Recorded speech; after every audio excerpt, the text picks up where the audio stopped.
أعوذ بالله من الشيطان الرجيم بسم الله الرحمن الرحيم السلام عليكم ورحمة الله وبركاته إن الحمد لله نحمده ونستعينه ونستغفره ونعوذ بالله من شرور أنفسنا ومن سيئات أعمالنا من يهده الله فلا مضل له ومن يضلل فلا هادي له وأشهد أن لا إله إلا الله وحده لا شريك له وأشهد أن محمدا عبده ورسوله لا نبي ولا رسول بعده أما بعد يقول ربنا جل في علاه في كتابه العظيم أعوذ بالله من الشيطان الرجيم يا أيها الذين آمنوا اتقوا الله حق تقاته ولا تموتن إلا وأنتم مسلمون أما بعد معاشر المسlimat, jamaah yang semoga kita selalu dalam lindungan dan penjagaan Allah Subhanahu wa taala. Alhamdulillah, puji syukur kita haturkan atas segala karunia yang telah Allah berikan kepada kita, yang dengannya alhamdulillah kita bisa berkumpul di salah satu tempat yang dicintai oleh Allah Subhanahu wa taala, yaitu rumah Allah Subhanahu wa taala. Salawat dan salam tak lupa pula kita hadiahkan untuk Nabi kita tercinta Nabi Muhammad sallallahu alaihi wasallam. Semoga kita termasuk umat beliau yang mendapatkan syafaatnya kelak pada hari kiamat. Allahumma amin. Masyiral muslimat yang semoga selalu dalam lindungan Allah Subhanahu wa taala. Melanjutkan kajian kita pada pembahasan buku Tazkiyatun Nafs, yaitu pensucian jiwa, di mana pada pertemuan yang lalu kita telah membahas tentang tawakal. Tawakal yaitu menyerahkan segala urusan kita kepada Allah Subhanahu wa taala. Pada pertemuan kali ini kita akan melanjutkan judul yang baru, yaitu mencintai Allah. Mencintai Allah. Dan ini adalah salah satu qiyat agar kita bisa mensucikan jiwa kita, membersihkan hati kita. Karena mencintai ini adalah pekerjaan hati. Mencintai itu adalah perbuatan atau pekerjaan hati. Maka terkait erat sekali tema tentang tazkiyatun nafs ini dengan mencintai Allah Subhanahu wa taala. Baik, pengarang kitab ini mengatakan bahwa mahabbah, bahasa Arabnya adalah mahabbah, kalau bahasa Indonesianya adalah mencintai atau cinta kepada Allah Subhanahu wa taala, merupakan puncak dari kedudukan dan derajat yang tinggi. Ini perkataan muallif. Apa kata beliau? Mencintai Allah Subhanahu wa taala merupakan puncak dari kedudukan dan derajat yang tinggi. Setelah menggapai maqam mahabbah ini, yang diketahui hanyalah buah dari mahabbah itu sendiri berupa rindu, bahagia dan ridha.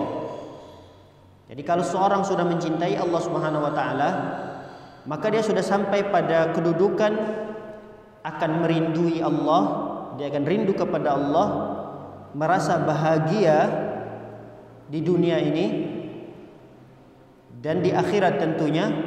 Kemudian dia juga memiliki sifat ridha terhadap segala apa yang ditetapkan oleh Allah Subhanahu wa taala.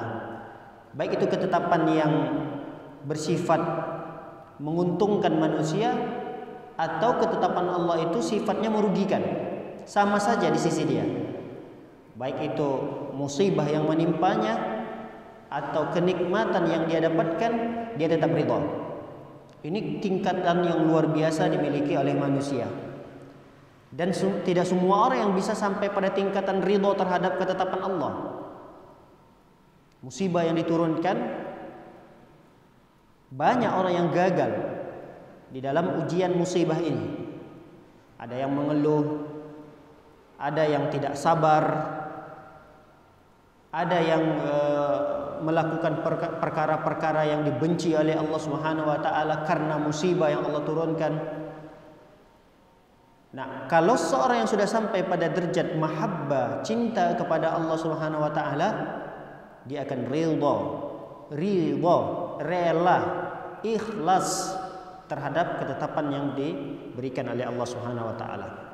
Maka sebaliknya kata para ulama, orang yang belum sampai pada derajat mencintai Allah, belum sempurna kecintaannya kepada Allah, tidak terdapat pada dirinya kedudukan apapun selain hanya pendahulu-pendahulu saja, berupa bertaubat, bersabar, zuhud.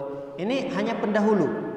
Orang yang belum sempurna kecintaannya kepada Allah, ketika ada ketetapan musibah yang Allah berikan, ya minimal dia hanya bisa sabar. Tapi kalau orang yang sudah sampai makomnya, kedudukannya pada derajat mencintai Allah Subhanahu wa taala, dia tidak hanya sekedar sabar terhadap musibah yang Allah turunkan, tapi dia ridha, dia senang, malah dia gembira dengan musibah yang Allah turunkan kepadanya. Ini tingkatan yang luar biasa, yang sulit bagi manusia biasa untuk sampai pada tingkat itu. Baik para hadirat yang dimuliakan oleh Allah Subhanahu wa taala, mencintai Allah atau cinta yang disebut dengan mahabbah ini adalah bagian daripada rukun ibadah. Ini adalah bagian daripada rukun ibadah. Kita tahu bahwa dalam ibadah itu ada syaratnya, ada rukun. Ada syarat diterimanya ibadah yang sudah sering kita dengarkan dari para ustadz kita. Terdiri dari 2 syarat. Yang pertama adalah apa Ibu? Ikhlas dalam beribadah. Jadi ibadah yang kita lakukan itu hanya kita peruntukkan kepada Allah Subhanahu wa taala. Memurnikan niat daripada ibadah yang kita lakukan itu hanya untuk Allah. Ini ikhlas. Ini syarat yang pertama. Syarat yang kedua yaitu tata cara peribadatan yang kita lakukan itu sesuai dengan contoh yang diajarkan oleh Rasulullah. Jika 2 syarat ini tidak ada pada suatu ibadah itu terancam tertolak, tidak diterima oleh Allah Subhanahu wa taala. Ikhlas saja dalam beribadah tidak cukup. Harus ada syarat yang kedua, yaitu mengikuti tata cara contoh yang telah diajarkan oleh Rasulullah. Tata cara yang diajarkan oleh Rasulullah tidak cukup dalam beribadah. Salatnya sama seperti apa yang diajarkan oleh Rasulullah, tapi tidak ikhlas, tidak diterima ibadahnya. Ini adalah syarat diterimanya ibadah. Ada rukun. Nah, ini perlu juga kita ketahui. Rukun ibadah ketika kita sholat, apapun ibadah yang kita lakukan, ketika puasa, ketika kita baca Quran, ketika bersedekah, ini ibadah yang kita lakukan. Perhatikan 3 rukun ini. Jika terdapat pada ibadah-ibadah yang kita lakukan 3 rukun ini, maka insya Allah, mudah-mudahan berharap kita kepada Allah, ibadah kita itu diterima oleh Allah Subhanahu wa taala. Rukun yang pertama dalam beribadah adalah mahabbah. Cinta, mencintai Allah. Jadi sebelum kita beribadah itu ibadah didasari rasa cinta kepada Allah atau karena memang ada unsur duniawi yang ingin kita harapkan. Nah, ini perlu kita koreksi kembali pada diri kita. Di saat kita beribadah, kita duduk di majelis ilmu, kita datang menghadiri majelis ilmu, tanyakan kembali, ini atas dasar kecintaan kita kepada Allah atau ada niatan yang lain, bisikan-bisikan yang lain yang tersirat di dalam hati kita. Ini yang pertama. Rukun yang pertama yang harus dipenuhi adalah adanya rasa cinta kepada Allah Subhanahu wa taala di saat kita beribadah. Yang kedua, roja, berharap pahala dari ibadah yang kita lakukan itu. Artinya kita husnuzon, berbaik sangka kepada Allah, mudah-mudahan Allah menerima ibadah kita. Di saat kita beribadah, Allahu Akbar misalnya sholat, itu di atas dasar kita mencintai Allah. Yang kedua, kita berharap bahwa ibadah yang kita lakukan itu diterima oleh Allah Subhanahu wa taala. Ini namanya roja. Roja, harapan kita kepada Allah terhadap ibadah yang kita lakukan itu apa? Ya, mudah-mudahan Allah mengampuni dosa kita. Ya, mudah-mudahan dengan ibadah itu kita bisa masuk surga. Ini roja, harapan kita. Kita husnuzon kepada Allah Subhanahu wa taala. Rukun yang ketiga yaitu khauf. Khauf itu kekhawatiran, rasa takut. Rasa takut yang besar kepada Allah Subhanahu wa taala. Di saat kita beribadah itu ada rasa takut sehingga kita menghinakan diri kita di hadapan Allah Subhanahu wa taala. Takut ibadah kita tidak diterima, takut jangan-jangan kita akan dimasukkan ke dalam neraka.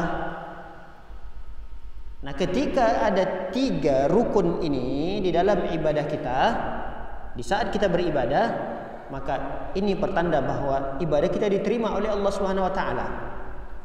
Yang pertama tadi apa? Mahabbah, cinta kepada Allah. Yang kedua, roja, berharap pahala. Yang ketiga adalah khauf, takut, menghinakan diri kita di hadapan Allah Subhanahu wa taala. Maka kalau tidak ada ketiga unsur ini, ketiga rukun ini dalam ibadah, maka tidak disebut perbuatan itu adalah ibadah. Seperti contoh. Apa contohnya? Kita cinta harta kita. Kita punya rumah, kita cinta dengan rumah yang kita miliki. Kita punya kendaraan, kita suka dan cinta kepada kendaraan itu. Cinta. Namun lihat, apakah kecintaan kita itu didasari dengan rasa takut? Didasari dengan rasa roja? Oh tidak. Tidak. Kita tidak pernah mencintai harta sampai kita menghinakan diri kita di depan harta kita, itu enggak.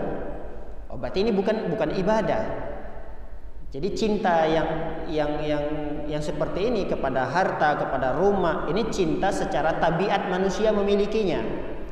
Jadi setiap manusia itu memiliki tabiat, sifat yang mendasar pada diri seseorang itu cinta terhadap dunia, itu biasa.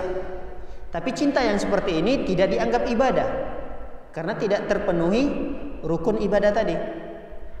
Contoh yang lain, ketika kita keluar rumah, misal ini, keluar dari rumah, buka pintu, tiba-tiba di depan kita ada harimau siap menerkam kita. Kira-kira kita takut atau tidak? Ada yang berani? Masya Allah, semua takut. Takut. Pertanyaannya, apakah rasa takut kita terhadap harimau tadi itu ibadah? Ibadah itu tidak? Tidak, karena tidak atas dasar cinta. Memang ada orang ketika buka pintu melihat harimau yang siap menerkamnya, lalu dia mengatakan, "Oh, saya cinta kepada kamu." Enggak kan? Jadi rasa takut yang seperti itu, yang tidak di atas dasari cinta, maka rasa takut seperti ini tidak disebut dengan ibadah. Yang disebut dengan ibadah, perbuatan kita tadi disebut dengan ibadah ketika terkumpul di dalamnya 3 rukun ini: cinta, roja, dan khauf. Nah, selain daripada itu, sebelum kita beribadah, nah ini perlu juga kita ketahui, sebelum kita beribadah ada syaratnya, ikhlas, dan kita harus belajar bagaimana di dalam beribadah ini sesuai dengan apa yang diajarkan dan dicontohkan oleh Rasulullah sallallahu alaihi wasallam. Baik, para hadirat dimuliakan oleh Allah Subhanahu wa taala.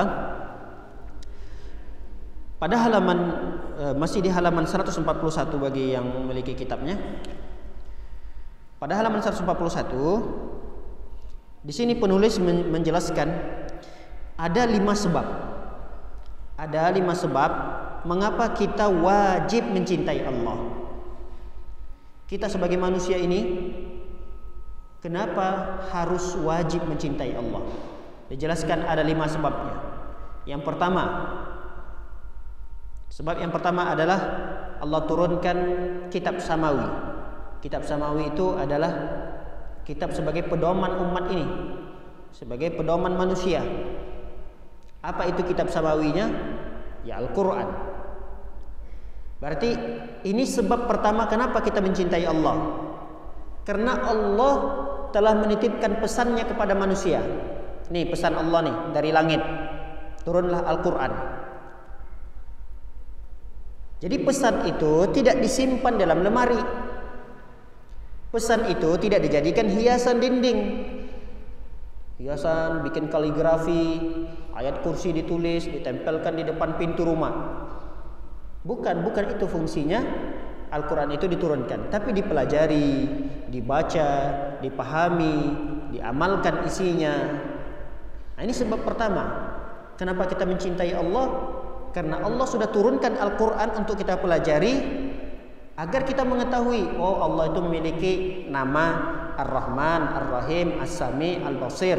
Oh apa sih maksudnya nama Allah As-Sami ini, Al-Basir, As-Salam, Al-Muhin, Al-Muhaimin, dan seterusnya. Untuk kita pelajari. Maka para hadirin menekan oleh Allah Subhanahu wa taala, ini sebab pertama kenapa kita wajib mencintai Allah, yaitu Allah telah turunkan kepada kita kitab samawi, di antaranya adalah Al-Quran sebagai pedoman kita umat Islam. Yang kedua, Allah Subhanahu wa taala telah utus para rasul, dan rasul yang terakhir yang Allah utus adalah Nabi kita Muhammad sallallahu alaihi wasallam, yang telah menjelaskan kepada kita secara sempurna tentang syariat Islam ini. Dari A sampai Z. Tidak ada yang kurang dan tidak ada lagi hal-hal yang tidak disampaikan oleh Rasulullah. Semua syariat ini sudah disampaikan oleh Rasulullah sallallahu alaihi wasallam. Sampai bagaimana kita mengenal Allah, seperti apa kita beribadah kepada Allah. Dengan begitu harusnya muncul rasa cinta kita yang besar kepada Allah Subhanahu wa taala dengan diturunkannya rasul ini. Di antaranya adalah Nabi kita Muhammad sallallahu alaihi wasallam. Sebab yang ketiga, kenapa kita harus dan wajib mencintai Allah? Allah memberikan kita fitrah. Allah memberikan kita fitrah. Setiap manusia itu memiliki kesucian jiwa, fitrah. Makanya dalam sebuah hadis Rasulullah sallallahu alaihi wasallam mengatakan semua manusia itu terlahir di atas fitrah. Semua manusia, baik itu terlahir dari kedua orang tua yang muslim atau non muslim, itu anak yang lahir dalam keadaan fitrah, dalam keadaan suci. Artinya apa? Artinya setiap manusia yang baru lahir ke dunia ini, dia sudah mengakui, pasti dia sudah mengakui bahwa Tuhannya adalah Allah. Namun siapa yang menjadikan anak itu menjadi Nasrani, menjadi Yahudi, menjadi Majusi? Siapa? Kedua orang tuanya. Ketika besar, anak itu ikut kepada orang tuanya. Tapi ketika anak itu terlahir, itu di atas fitrah. Nah, karena yang ketiga ini, terlahir atas fitrah ini, maka harusnya wajib bagi kita untuk mencintai Allah Subhanahu wa taala. Karena setiap kita pada dasarnya memiliki sifat kefitrahan itu, memiliki sifat kesucian diri. Hanya saja kesucian itu terkadang ternodai, terkotori oleh perbuatan-perbuatan kita, maksiat-maksiat, kesyirikan-kesyirikan yang dilakukan oleh manusia, sehingga kesucian jiwa itu ternodai. Ini sebab yang ketiga. Sebab yang keempat, Allah Subhanahu wa taala berikan akal kepada manusia untuk bisa berpikir. Harusnya akal yang dengannya kita bisa berpikir, kita gunakan untuk mengenal Allah Subhanahu wa taala, mengenal siapa nabi dan rasul kita, mengenal syariat-syariat yang ada dalam agama Islam ini. Betapa banyak manusia yang diberikan akal yang cerdas, yang jenius, oleh Allah Subhanahu wa taala tapi dia tidak kenal dengan Allah. Betapa banyak orang yang begitu luar biasa, IQ-nya tinggi, tapi dia tidak kenal siapa nabi dia. Tidak kenal dia dengan syariat Islam. Harusnya akal yang Allah berikan kepada kita itu kita gunakan untuk mengenal Allah, yang dengannya kita bisa semakin mencintai Allah Subhanahu wa taala. Ini sebab yang keempat. Sebab yang kelima, Allah Subhanahu wa taala memfasilitasi kita. Kita sudah diberikan nyawa oleh Allah, lalu tidak cukup itu saja, tapi Allah fasilitasi manusia itu untuk bisa hidup di dunia ini. Allah berikan udara, Allah turunkan hujan, Allah Subhanahu wa taala beri tumbuh-tumbuhan itu ditumbuhkan oleh Allah Subhanahu wa taala. Ini kan fasilitas yang Allah berikan. Belum lagi fasilitas yang ada pada jiwa kita. Alhamdulillah, jantung kita masih berdenyut, mata kita masih bisa melihat, hidung kita masih bisa menghirup udara. Ini kan fasilitas nikmat yang begitu besar yang Allah berikan kepada kita. Lalu apakah dengan begitu tidak cukup menjadi sebab kita mencintai Allah Subhanahu wa taala? Harusnya itu sudah lebih dari cukup sebagai alasan kita mencintai Allah Subhanahu wa taala. Begitu baiknya Allah Subhanahu wa taala, begitu maha dermawannya Allah Subhanahu wa taala. Allah memberi tidak berharap untuk dibalas. Allah memberi kepada siapa saja makhluknya. Baik itu yang taat kepada Allah, makhluknya yang soleh, atau makhluk Allah Subhanahu wa taala yang bangsat sekalipun, makhluk Allah Subhanahu wa taala yang durhaka sekalipun, Allah tetap akan berikan kenikmatan-kenikmatan dunia itu. Harusnya dengan kenikmatan itu kita semakin cinta kepada Allah Subhanahu wa taala. Makanya para ulama menyebutkan 5 sebab ini harusnya mendorong kita semakin cinta kepada Allah. 5 sebab ini. Yang pertama tadi adalah, saya kembali kita ulangi. Yang pertama dengan diturunkannya Al-Quran sebagai panduan hidup kita. Kemudian diutusnya Rasul yang telah menjelaskan tentang agama Islam ini, menjelaskan tentang Allah Subhanahu wa taala. Kemudian yang ketiga, kita diberikan kesucian jiwa. Yang keempat, kita difasilitasi akal untuk bisa berpikir. Yang kelima, Allah Subhanahu wa taala memberikan kita fasilitas nikmat hidup di dunia ini. Ini adalah 5 sebab kenapa kita harus mencintai Allah Subhanahu wa taala. Para hadirat dimuliakan oleh Allah Subhanahu wa taala. Jangankan fasilitas yang begitu lengkap yang Allah berikan kepada kita. Terkadang fasilitas yang sedikit saja yang diberikan oleh manusia itu menjadi sebab kita mencintai dia. Contoh, ternyata selama ini kita bekerja kepada Bapak si fulan ini misalnya, di perusahaan Bapak si fulan, dengannya alhamdulillah anak istri kita bisa makan, kita juga bisa beli rumah, kita juga bisa memiliki kendaraan. Kenapa? Karena kita bekerja di perusahaan Bapak si fulan ini. Kira-kira kita sebagai karyawan cinta atau tidak dengan Bapak ini? Cinta atau tidak? Cinta kita kepada Bapak ini. Kenapa kita merasa cinta dengan Bapak itu? Karena merasa kita berhutang budi gitu. Karena bekerja di perusahaannya itu, anak istri kita ternafkahi, cukup nafkahnya. Anak kita bisa sekolah, kita bisa tinggal di rumah yang layak, kita punya kendaraan. Nah, kepada manusia seperti ini saja kita bisa menumbuhkan rasa cinta.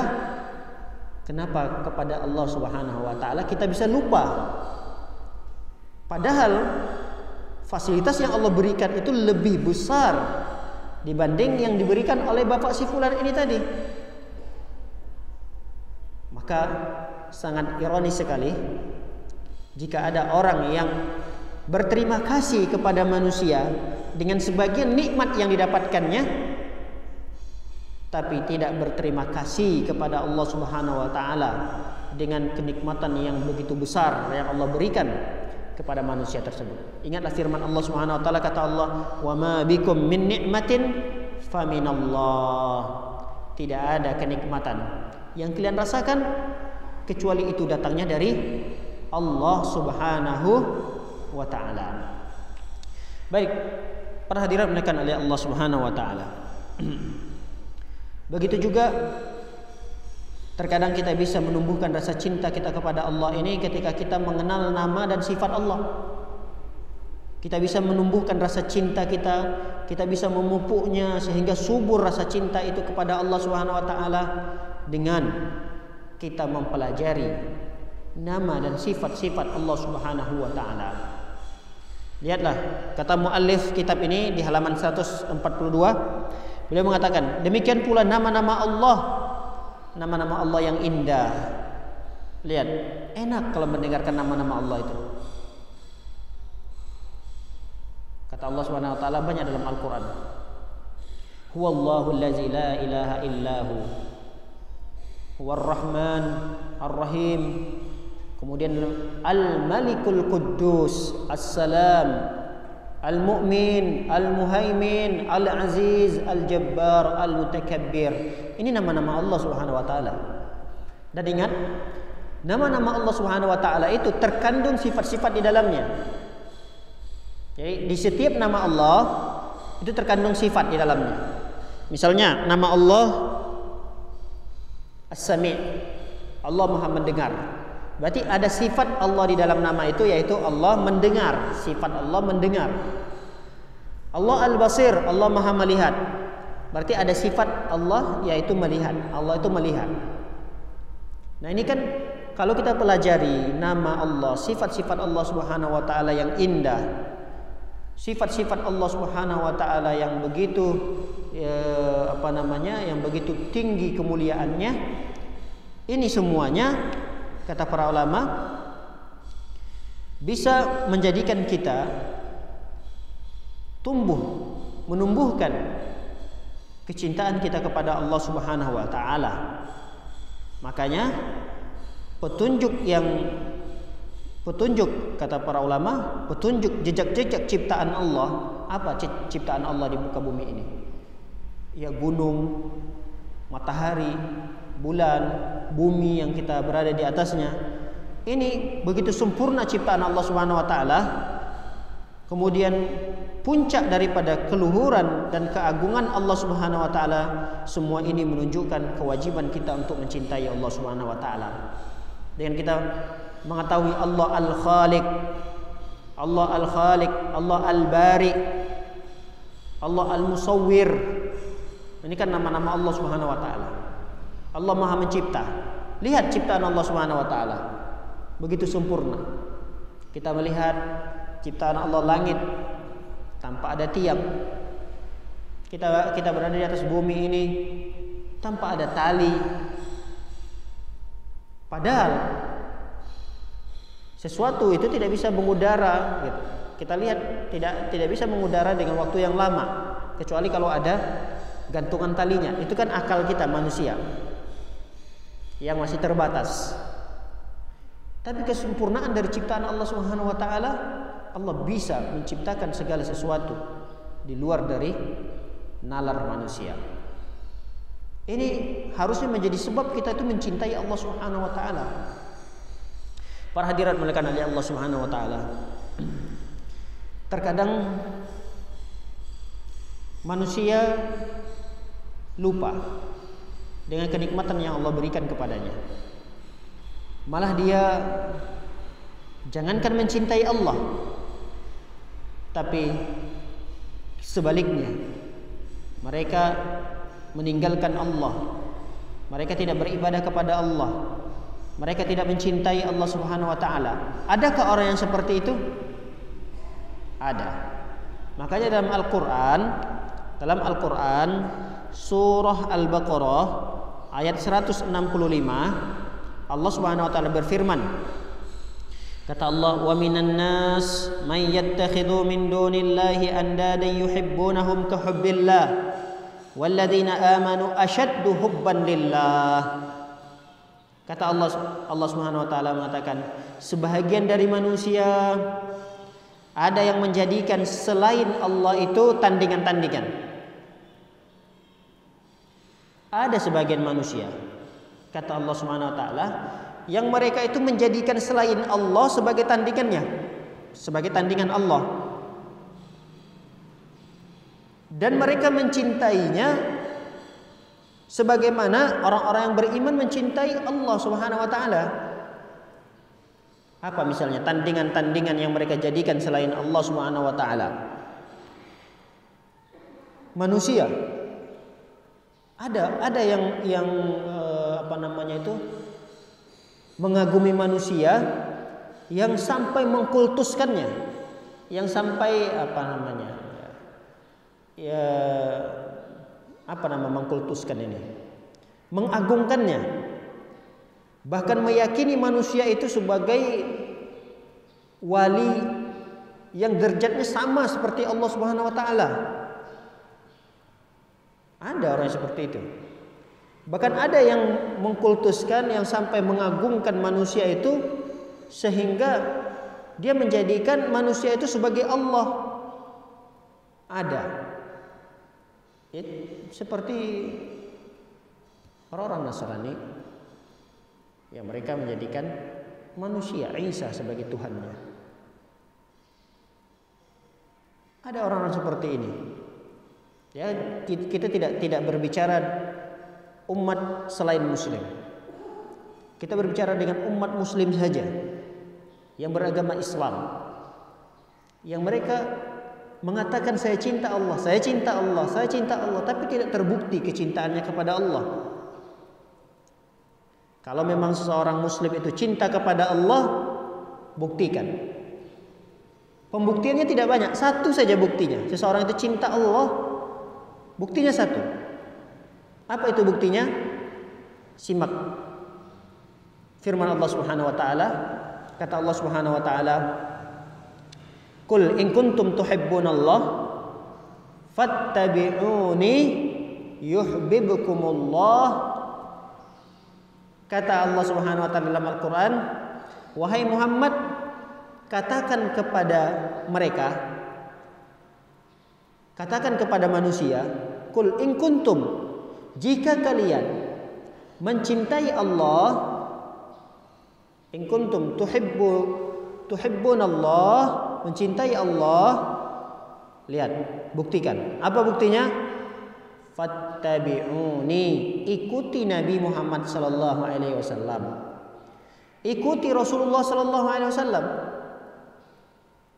Jadi kalau ada yang mengatakan saya cinta Allah, tapi cara peribadatannya tidak sama seperti apa yang dicontohkan Rasulullah, berarti cintanya palsu kepada Allah Subhanahu wa taala. Kalau ada yang mengatakan saya cinta Allah, tapi melanggar sunnah-sunnah Rasulullah, bahkan menghina sunnah Rasul sallallahu alaihi wasallam, berarti cinta orang tersebut kepada Allah semu, dusta. Cinta yang dusta.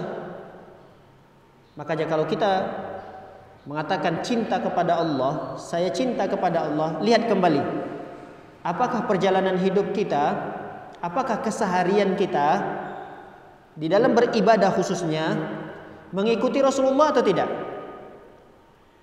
Kalau menyelisihi Rasulullah, berarti kecintaan kita kepada Allah bohong.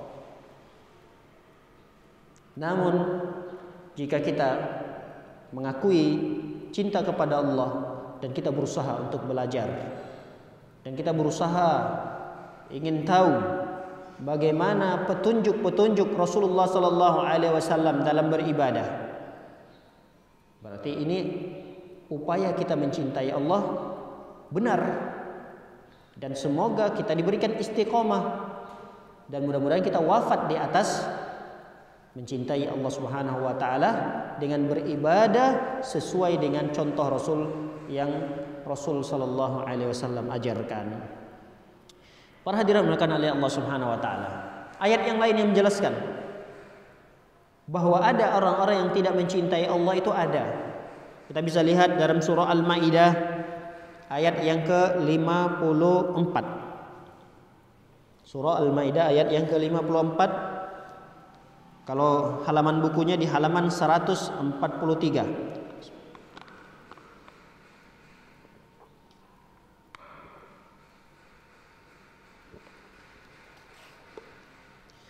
Allah Subhanahu wa taala berfirman,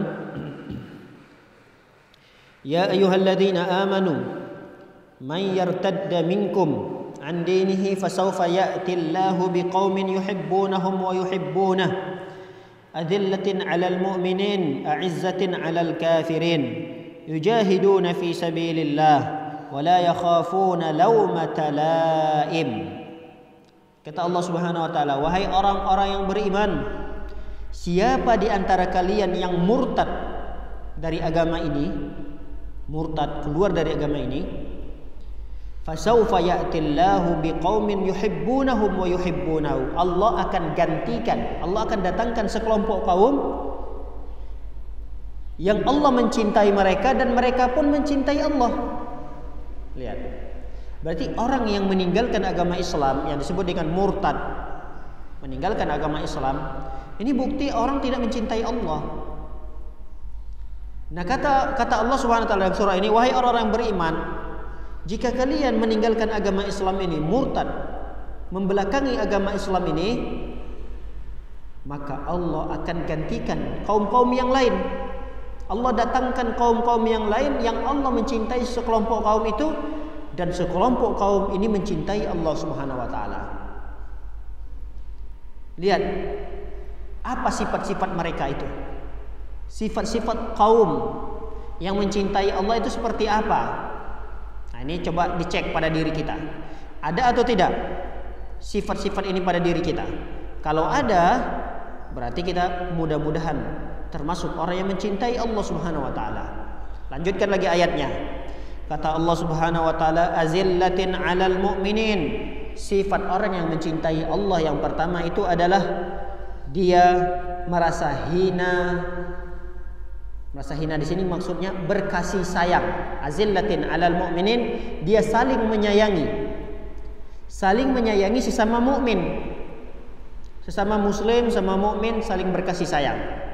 Tidak saling bermusuhan, tidak saling membelakangi, tidak saling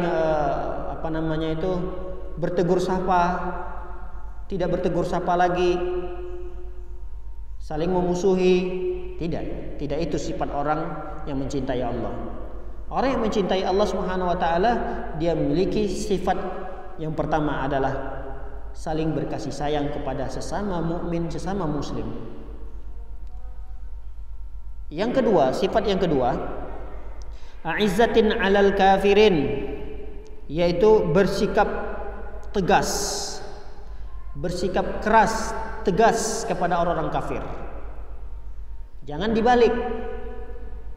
Sama orang mukmin begitu keras, sama orang kafir begitu lembek. Itu bukan sifat orang yang mencintai Allah. Kita harus tegas. Lakum dinukum waliyadin. Agama saya, agama kamu adalah agama kamu. Itu sikap tegas kita kepada orang-orang kafir. Tidak ada istilah toleransi. Toleransi boleh kalau itu sesama mukmin sama muslim. Toleransi boleh sesama orang kafir, tapi masalah duniawi. Boleh kita toleransi dengan orang kafir, boleh, tidak ada masalah. Tapi dalam masalah duniawi. Terus bagaimana toleransi kita dalam beragama? Ya, toleransi kita dalam beragama, kita tidak mengganggu kegiatan dan urusan agama mereka. Tapi juga kita tidak boleh mendukungnya. Yaitu toleransi kita. Ya silakan, mereka mau beribadah, silakan. Kita tidak boleh mengganggunya. Itu toleransi kita.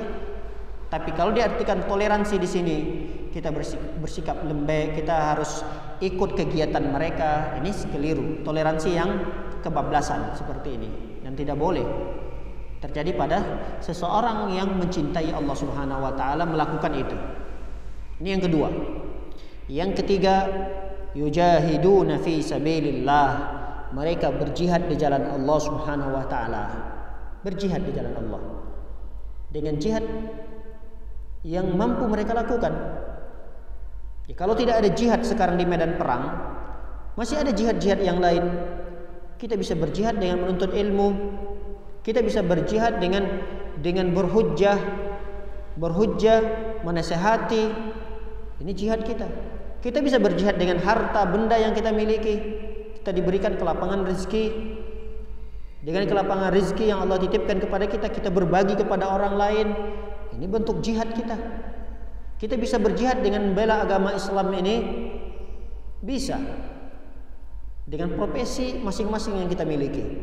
Kita sebagai guru, kita sebagai pemimpin, kita sebagai apa saja profesinya, jadikan itu semua untuk membela agama Allah Subhanahu wa taala. Itu jihad yang mungkin bisa kita lakukan. Ini sifat yang ketiga yang dimiliki oleh seorang hamba yang mencintai Allah Subhanahu wa taala. Kemudian yang keempat, di dalam ayat ini disebutkan oleh Allah Subhanahu wa taala sifat orang yang mencintai Allah adalah wala yakhafuna lauma talaim, dan mereka tidak takut dengan celaan orang yang mencela. Ini sifat yang keempat yang dimiliki oleh orang yang mencintai Allah, yaitu tidak merasa khawatir, tidak merasa takut, tidak merasa terancam dengan celaan orang yang mencela. Dia misalnya, ya ada sebagian kaum muslimah yang mencoba untuk mengamalkan Islam ini dengan misalnya dengan menggunakan cadarnya, dan susah bagi seorang muslimah tersebut untuk bisa mempertahankan istiqomah di atasnya. Kalau ada tetangganya yang nyinyir, teman-temannya yang lain, bahkan saudaranya yang menghinanya, mencelahnya karena cadar yang dia gunakan. Tapi sebagai seorang muslimah yang mencintai Allah Subhanahu wa taala, dia sama sekali tidak khawatir, sama sekali tidak takut, biasa-biasa saja. Celaan manusia, yang penting saya cinta kepada Allah dan saya harapkan Allah kembali cinta kepada saya. Jika itu yang diharapkan, maka celaan siapapun, hinaan siapapun, cacian siapapun terasa ringan baginya.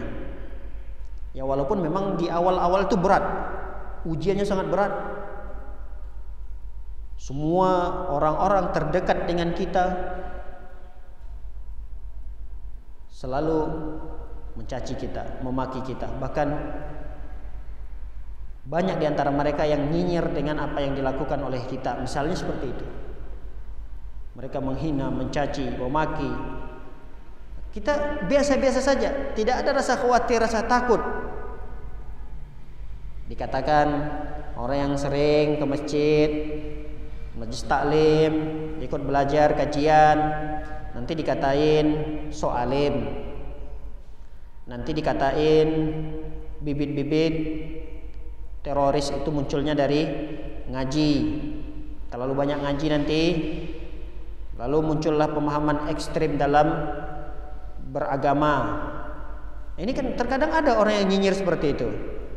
Ada. Udah dia tidak pernah ke masjid, ikut ngaji, tapi dia menghukumi orang yang datang ke masjid yang ngaji itu. Menghukumi dengan hukum yang tidak baik. Ya, istilahnya mencelah. Tapi orang-orang yang biasa datang ke masjid, yang betul-betul mencintai Allah Subhanahu wa taala, dia sama sekali tidak ada kekhawatiran dan tidak ada ketakutan sama sekali dengan cacian dan hinaan serta celaan orang-orang yang seperti ini. Baik, kita bisa ulangi kembali. Ada berapa tadi sifat orang-orang yang mencintai Allah dan dicintai Allah?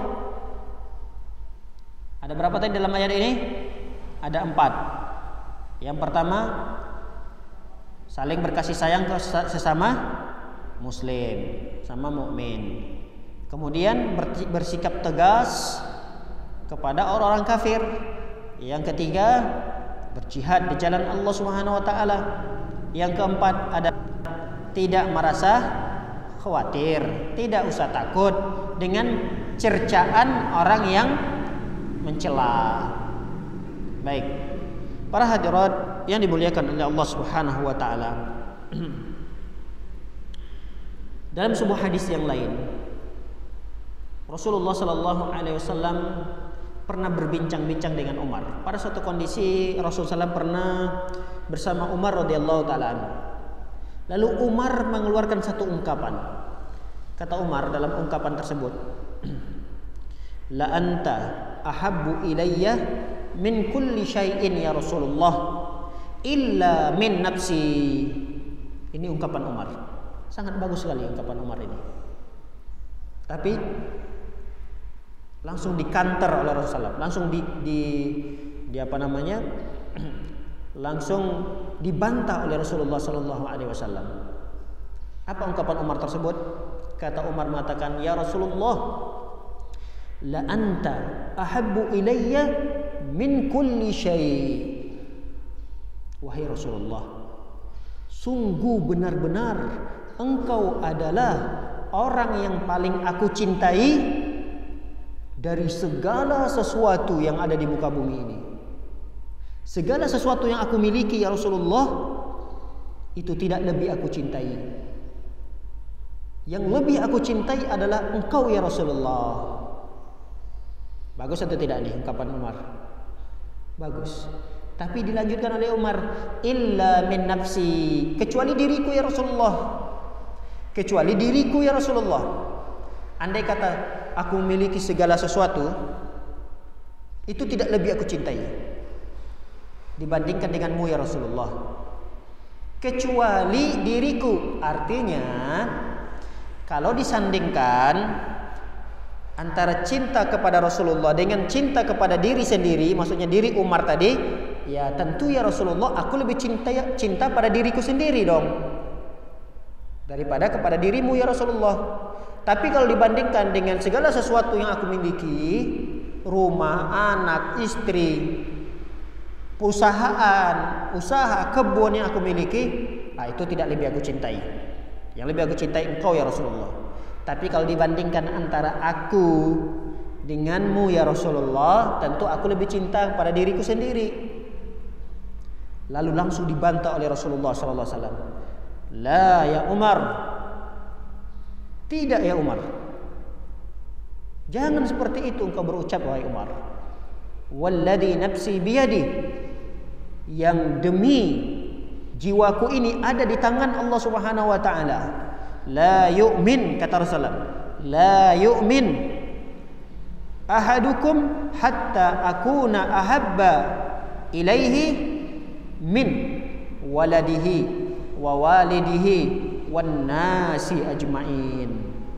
Kata Rasulullah sallallahu alaihi wasallam, la ya Umar, belum wahai Umar, belum dikatakan keimanan engkau sempurna wahai Umar sampai engkau menjadikan aku lebih engkau cintai dibandingkan anakmu, dibandingkan orang tuamu, dan dibandingkan seluruh manusia. Seluruh manusia termasuk diri kita sendiri. Maka kecintaan kita terhadap diri kita sendiri jangan sampai mengalahkan kecintaan kita kepada Rasulullah sallallahu alaihi wasallam. Kalau ada sedikit saja terlintas pada diri kita bahwa kita lebih cinta pada diri kita sendiri dibandingkan Rasulullah sallallahu alaihi wasallam, maka sama seperti Umar ini ditegur langsung oleh Rasulullah. Belum wahai Umar, belum dikatakan sempurna imanmu wahai Umar sampai engkau menjadikan aku lebih engkau cintai dari anakmu, dari orang tuamu, dari manusia keseluruhannya. Maka para hadirat muliakan oleh Allah Subhanahu wa taala, kalaulah Rasulullah sallallahu alaihi wasallam kita harus cintai, lebih besar kecintaan itu daripada semua yang kita miliki, maka tentunya Allah lebih kita cintai lagi. Jadi kalau Rasul saja, Rasul manusia yang diutus oleh Allah Subhanahu wa taala untuk menyampaikan risalah ini itu lebih kita cintai, apalagi Allah yang mengutusnya. Rasul kan yang diutus nih, itu harus lebih kita cintai dari segala-galanya. Nah, bagaimana lagi yang mengutusnya, yaitu Allah Subhanahu wa taala. Jangan sampai fasilitas dunia yang Allah berikan kepada kita itu malah melupakan kita dengan Allah Subhanahu wa taala. Allah berikan kita kenikmatan yang besar, kekayaan yang banyak, lupa kita mengingat Allah Subhanahu wa taala. Sibuk dengan mengurus harta, lupa lagi datang dengan lupa menghadiri kajian-kajian. Banyak orang seperti itu, ada, walaupun tidak banyak, tapi ada. Jangan sampai, karena kapan seseorang dia melupakan Allah Subhanahu wa taala dengan urusan dunianya, maka Allah akan hancurkan urusan dunianya tersebut, dan yang menyiksanya adalah dunianya itu sendiri. Bisa dipahami tidak ini? Kami ulangi.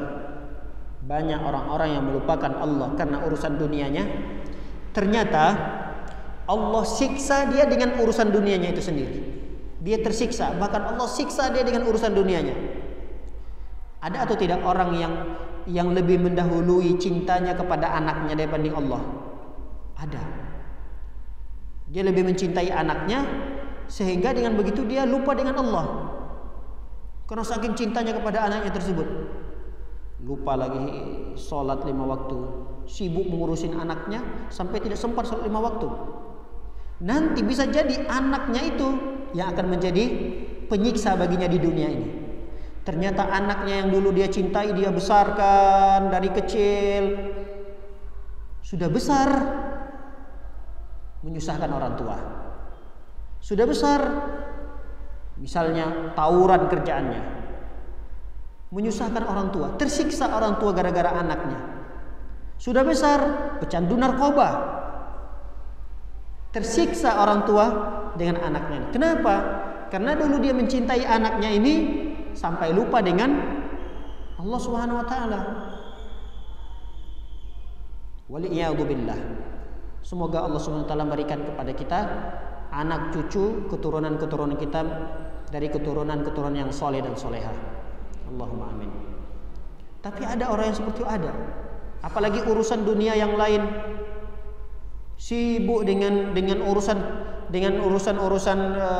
perabotan rumah tangga, apalah semuanya.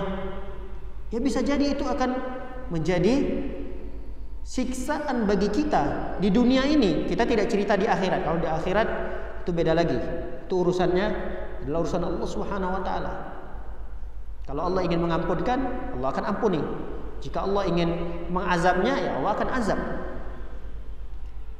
Tapi ingatlah bahwa segala sesuatu perkara dunia yang menyibukkan kita dari mencintai Allah Subhanahu wa taala, maka bisa jadi sesuatu itu akan menyiksa kita di dunia ini. Para hadirin oleh Allah Subhanahu wa taala. Lihat di halaman berikutnya, halaman 144, dijelaskan di sini bagaimana kita tidak mencintai Allah Subhanahu wa taala. Bagaimana mungkin kita ini tidak mencintai Allah Subhanahu wa taala, padahal kebaikan Allah begitu besar kepada kita sebagai manusia. Pernah ada yang menghitung kebaikan-kebaikan Allah yang Allah berikan kepada kita? Ada yang pernah menghitungnya?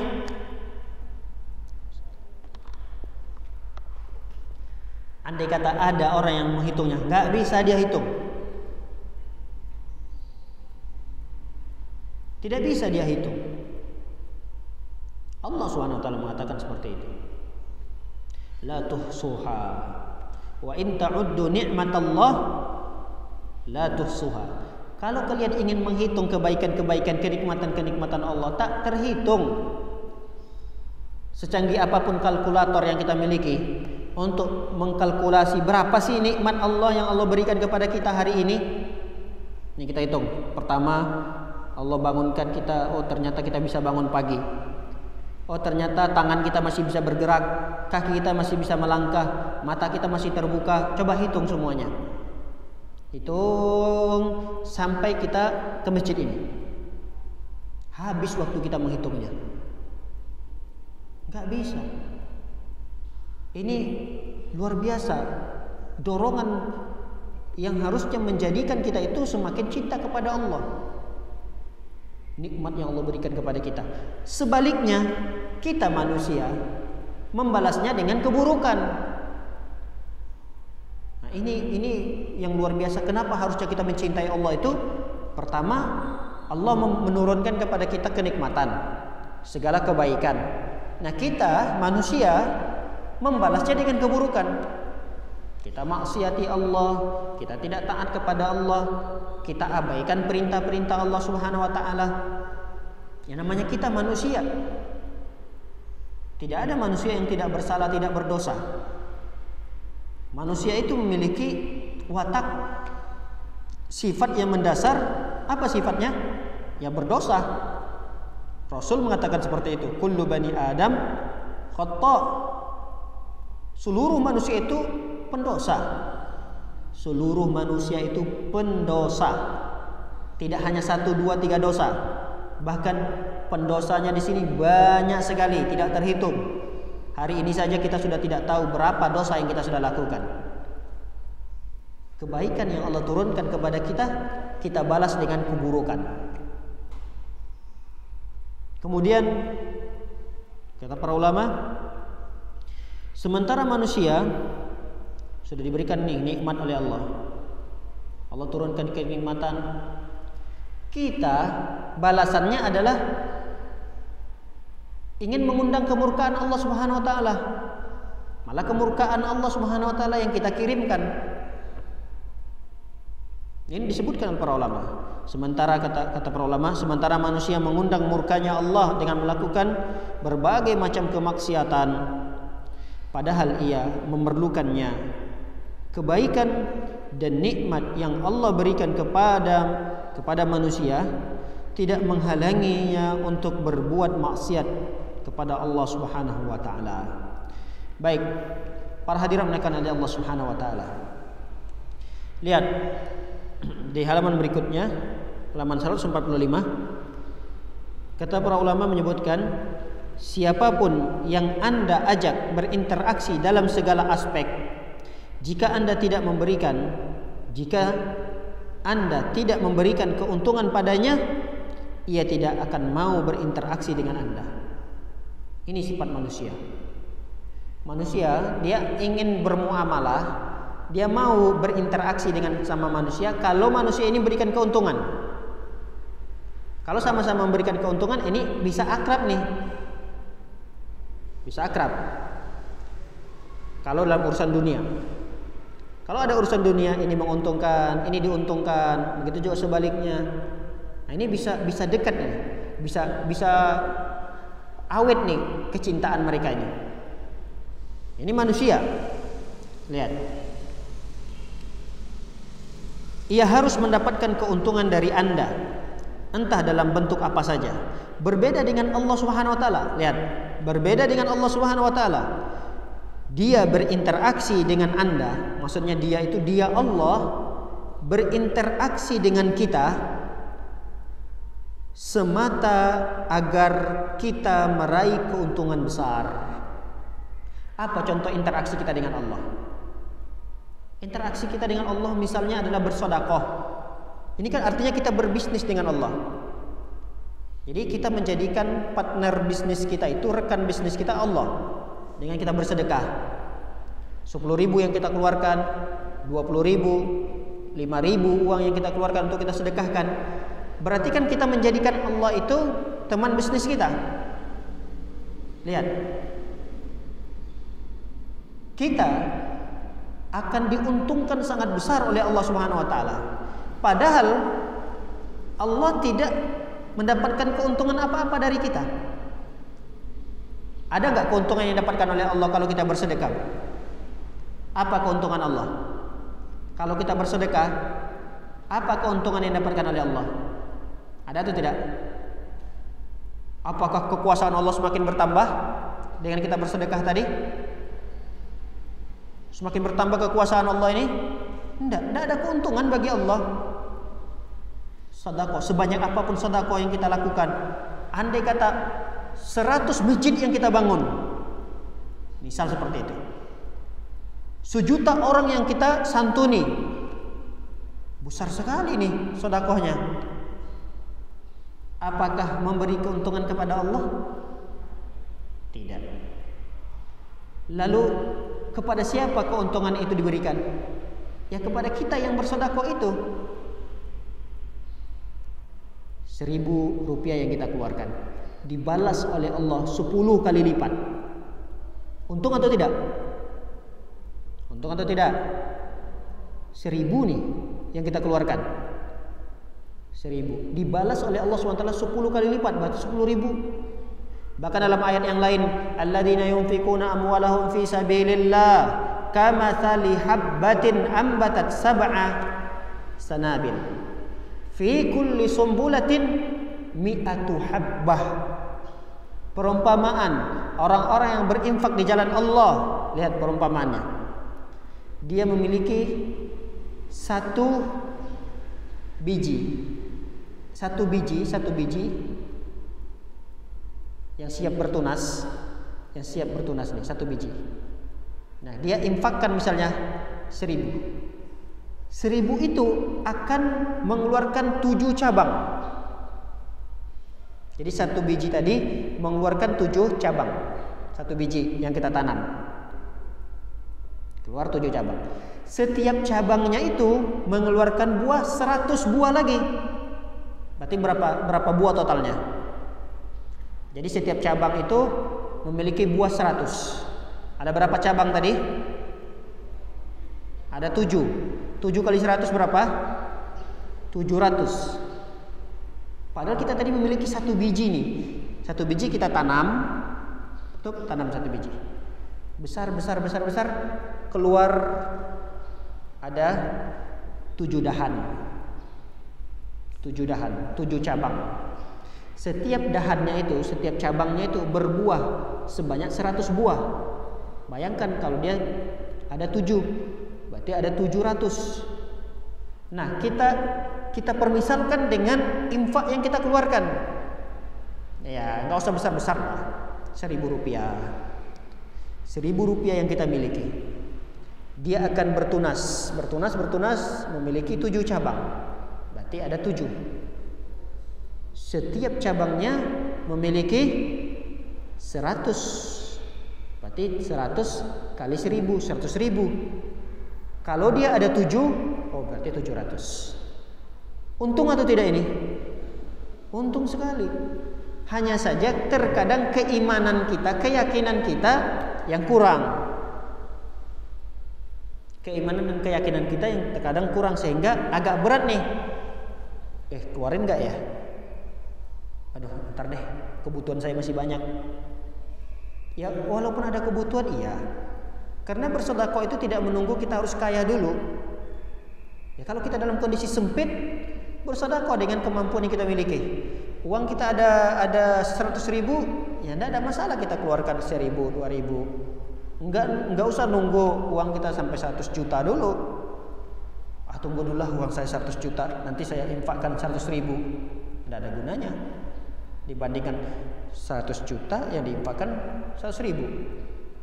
Masih mending orang yang punya uang 100.000 dalam kondisi dia sangat butuh, dia masih bisa mengeluarkan 1.000, 2.000, 5.000. Nah, kalau dia betul-betul meyakini bahwa ketika dia berbisnis dengan Allah Subhanahu wa taala akan mendapatkan keuntungan yang begitu besar, tentunya di akhirat yang kita yakini. Adapun di dunia bisa jadi Allah akan ganti, karena ada beberapa hadis dari Rasulullah SAW, bahkan dalam Al-Quran juga menjelaskan Allah akan ganti di dunia. Allah akan ganti infak yang kita keluarkan itu, Allah akan ganti di dunia. Ada hadis yang menjelaskan seperti itu. Seperti hadis Rasulullah SAW menyebutkan di setiap pagi ada 2 malaikat yang berdoa. Di setiap pagi ada 2 malaikat yang berdoa, Allahumma a'ti munfikan khalafah. Ya Allah, salah satu malaikat berdoa, ya Allah, ini hamba-Mu nih pagi ini dia berinfak ya Allah, hari ini dia berinfak, ganti infaknya tersebut ya Allah. Malaikat yang kedua berdoa, Allahumma a'ti mumsikan talafa. Ya Allah, hamba-Mu ini ya Allah mampu berinfak, tapi dia tahan hartanya. Dia tahan hartanya untuk tidak berinfak. Ya Allah, hancurkan hartanya. Ini menunjukkan bahwa orang yang bersedekah juga Allah ganti di dunia, tidak hanya di akhirat. Nah, intinya adalah kenapa kita tidak mencintai Allah? Kalaulah Allah Subhanahu wa taala sama sekali tidak mengambil keuntungan dengan kita gitu. Apapun yang kita lakukan, ibadah yang kita lakukan ini, sama sekali Allah tidak mengambil keuntungan. Beda dengan manusia tadi. Manusia, kenapa manusia itu bisa akrab, bisa saling mencintai? Ya karena ada unsur timbal balik gitu.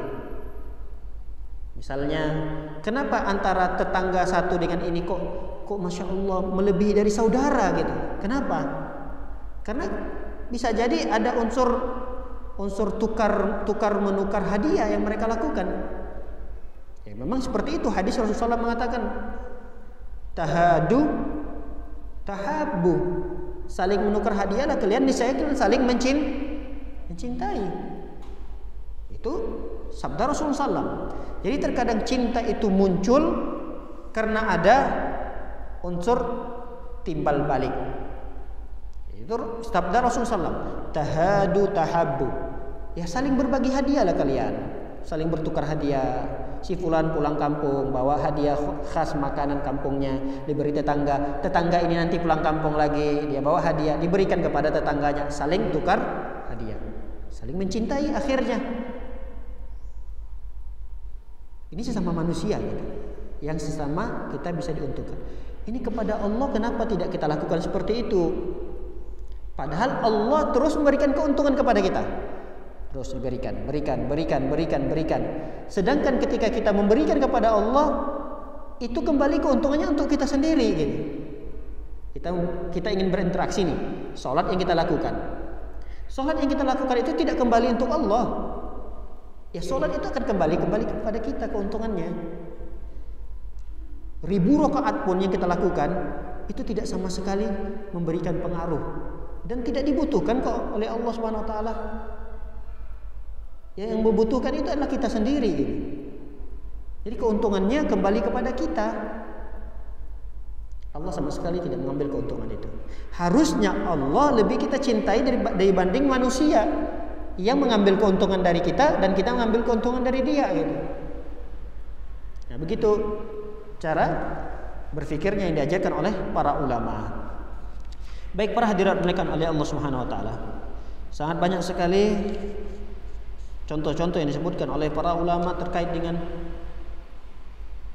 mencintai Allah Subhanahu wa taala ini. Baik, para hadirat yang dimuliakan oleh Allah Subhanahu wa taala. Lihat di halaman 147. Kita lompat satu halaman. Nanti bagi jemaah yang ingin membaca kembali, baca. Di halaman 147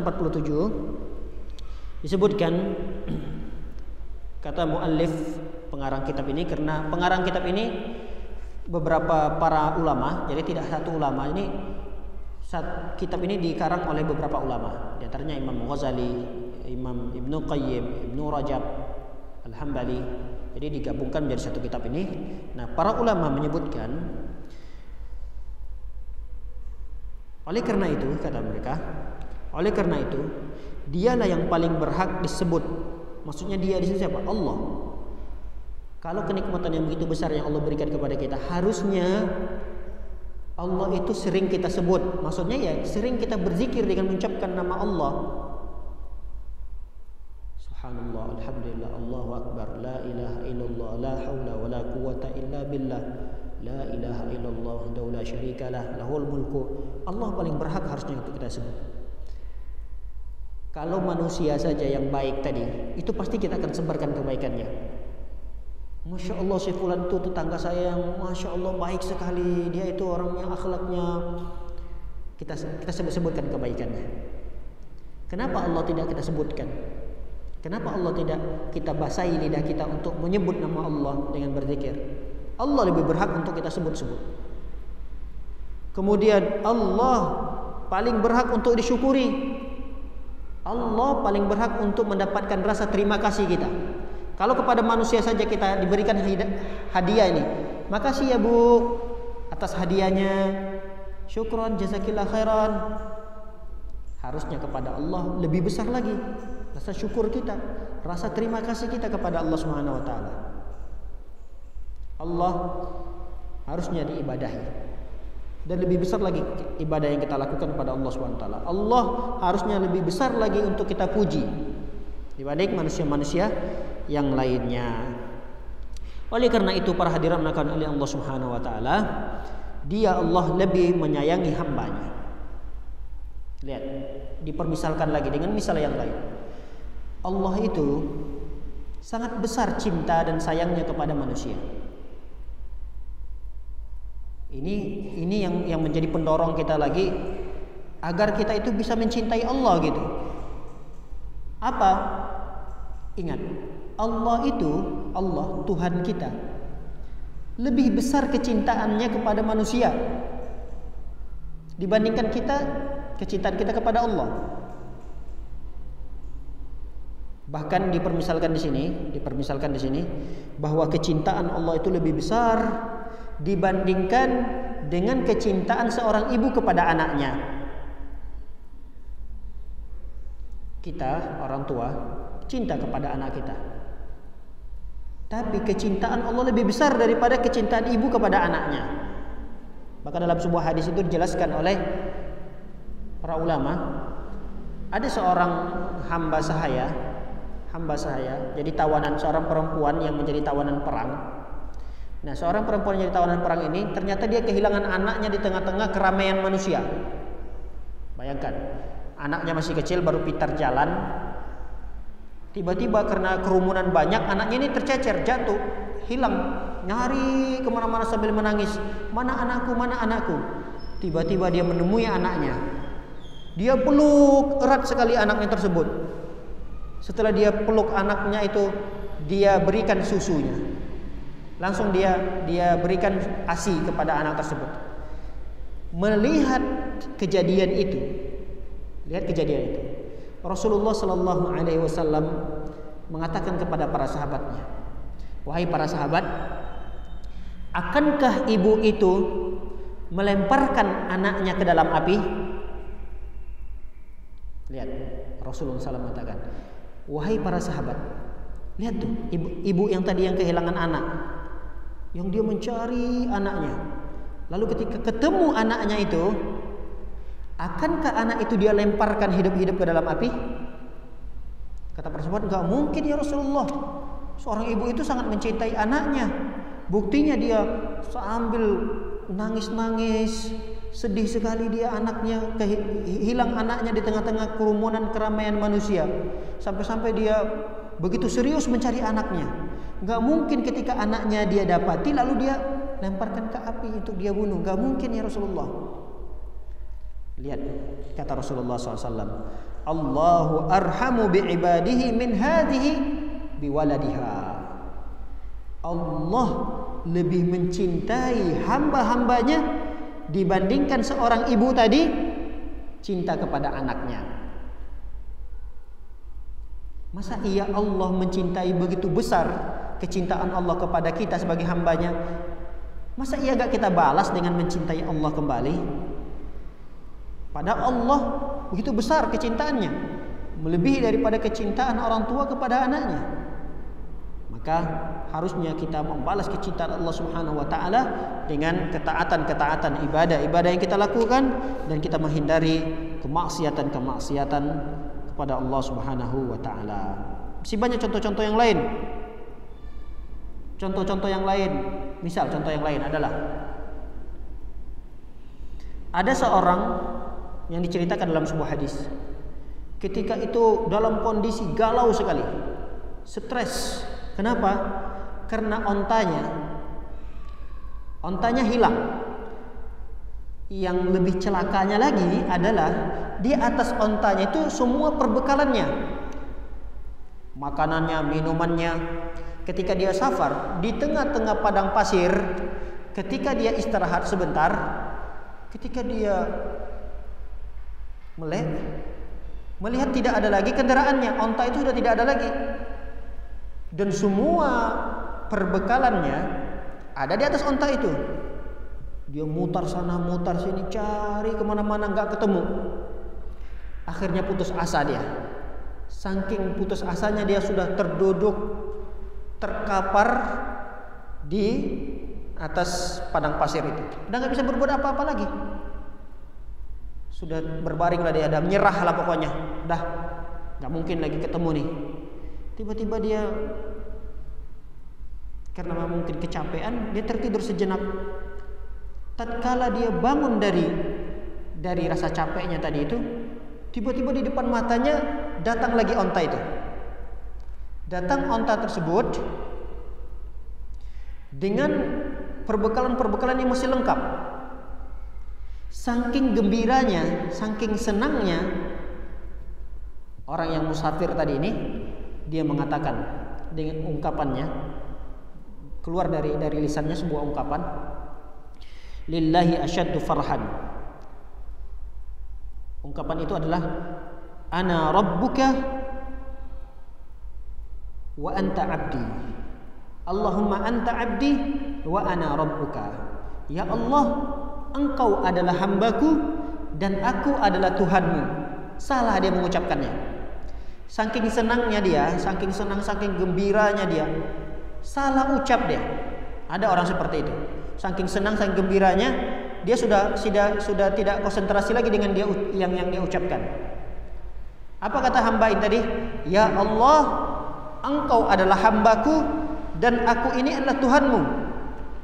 Karena saking senangnya. Lalu Rasulullah SAW mengatakan, lillahi asyaddu farhan bi taubati abdihi. Allah lebih besar, rasa gembira Allah, rasa senang Allah lebih besar kepada seorang hamba tatkala seorang hamba itu bertaubat dari dosa-dosa yang dilakukan. Maka para hadirat yang dimuliakan oleh Allah Subhanahu wa taala, contoh yang begitu banyak yang disebutkan oleh para ulama terkait terkait dorongan-dorongan yang harusnya menjadi sebab kita mencintai Allah, itu sangat banyak sekali disebutkan oleh para ulama tadi.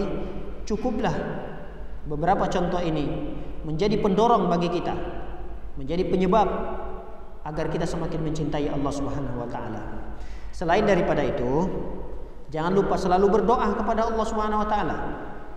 Jadi tidak cukup hanya dorongan-dorongan para ulama, motivasi-motivasi yang disebutkan oleh para ulama dari kisah-kisah tadi yang kita sebutkan sebagai sebab untuk mencintai Allah, tapi ingat, jangan lupa pula kita berdoa kepada Allah Subhanahu wa taala dengan doa yang diajarkan oleh Rasulullah sallallahu alaihi wasallam dan doa yang dikutip dari Nabi Daud. Dihafal kalau bisa doa ini. Apa doanya? Lihat di halaman 150. Akhir daripada pembahasan kita insyaallah. Allahumma inni as'aluka hubbak wa hubba man yuhibbuk wal amal alladhi yuballighuni hubbak. Allahumma ja'al hubbaka ahabba ilayya min nafsi wa ahli wa minal ma'il barid. Ini riwayat yang lain. Dalam riwayat yang lain dijelaskan, Allahumma inni as'aluka hubbak wa hubba man yuhibbuk wa hubba amalin yuqarribuni ila hubbik. Allahumma ja'al hubbaka ahabba ilayya min nafsi wa min ahli wa min al-ma'il barid. Nah, ini doa sebaiknya diulang-ulang. Doa ini sangat bagus sekali. Walaupun doa ini tidak sempat bagi kita untuk meresapinya, untuk memaknainya, tapi usahakan untuk menghafalnya. Insyaallah, mudah-mudahan pada pertemuan-pertemuan berikutnya, jika ada kesehatan, umur yang panjang, kita akan sedikit bahas tentang doa atau kandungan dari doa yang luar biasa ini, yang mudah-mudahan dengan itu kita bisa menghafalnya dan bisa kita amalkan agar kita bisa menggapai cintanya Allah Subhanahu wa taala dan kita bisa mencintai Allah Subhanahu wa taala. Demikian kaji kita yang singkat ini, semoga bermanfaat, semoga apa yang kita dapatkan ya, bisa menjadi ilmu pengetahuan bagi kita, dan ilmu itu mudah-mudahan tidak hanya sebagai wawasan tapi mudah-mudahan bisa kita amalkan dalam kehidupan kita sehari-hari, dan lebih baik lagi kita bisa mendakwakannya kepada orang lain, mengajak orang lain untuk mendapatkan ilmu yang sama yang kita dapatkan. Semoga Allah Subhanahu wa taala menjaga kita, merahmati kita, melindungi kita, melindungi keluarga dan seluruh kaum muslimin dari segala mara bahaya, terutama dari Covid ini. Semoga Allah Subhanahu wa taala menyembuhkan saudara-saudara kita yang sedang terpapar Covid dan saudara-saudara muslim yang meninggal karena Covid ini. Kita berdoa kepada Allah agar Allah masukkan mereka dalam golongan orang-orang yang mati syahid. Semoga Allah memberikan kesehatan kepada kita, memberikan keberkahan umur kita, harta kita, keluarga kita. Allahumma amin. Wa sallallahu ala nabiyyina Muhammadin wa ala alihi wa sahbihi wasallam ajmain. Akhiru da'wana wa sallallahu ala nabiyyina Muhammadin wa ala alihi wa ashabihi wasallam ajmain. Akhiru da'wana alhamdulillahi rabbil alamin. Subhanakallahumma bihamdika asyhadu an la ilaha illa anta astaghfiruka wa atubu ilaik. Assalamualaikum warahmatullahi wabarakatuh.